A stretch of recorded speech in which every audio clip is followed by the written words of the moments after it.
பெண் என்பவள் அதிசயம். எவ்வளவு கெஞ்சணுமோ அவ்வளவு கெஞ்சுவாள். ஆனால் கேட்கக் கூடாது என்று முடிவு எடுத்தால் எந்தப் பேச்சையும் கேட்க மாட்டாள். எவ்வளவுக்கெவ்வளவு இலகுவான வார்த்தைகள் வந்ததோ அவ்வளவுக்கு அவ்வளவு கடினமான வார்த்தைகளும் ஒருத்தியிடமே வரும். பார்க்கும் வரை அப்படிப் பார்த்துக் கொள்வாள். பார்க்கக் கூடாது என்று முடிவு எடுத்தால் எவரையும் பார்க்க மாட்டாள். அவளால் மீள முடியாத இன்னல்களிலிருந்து ஒரே நாளில் உறுதியின்றி வெளியேறி இன்னொரு உலகத்திற்குச் சென்று வரவும் வாழவும் முடியும். அதிலே புழுங்கி வெந்து தணிந்து வேறு இடத்திற்குச் செல்லாமல் அங்கே செத்தொழியவும் முடியும்.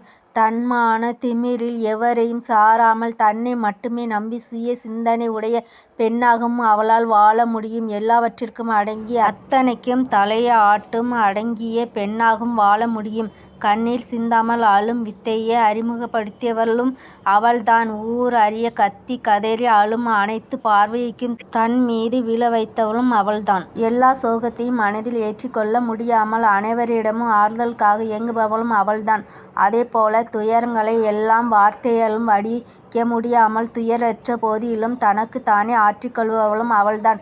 இதுவும் கடந்து போகும் என உறுதியளிப்பவளும் அவள்தான். எதுவும் மறந்து போகாது என அனர்த்தியவர்களும் அவள்தான். அடுத்தவரின் பிரச்சினைகளுக்கு உடனடியாக தீர்வு சொல்பவளும் அவள்தான். அதே விஷயத்தை தனக்கென்று வரும்போது தீர்வு காணாமல் அழுது புலம்புபவள் அவள்தான்.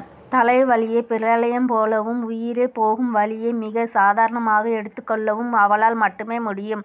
ஆண்டியை அரசனாக்கவும் முடியும். அரசனை ஆண்டியாக்கவும் முடியும். அவளால் ஆக்கவும் முடியும். அழிக்கவும் முடியும். அவளால் காதலிக்கவும் முடியும். கதற வைக்க முடியுமா?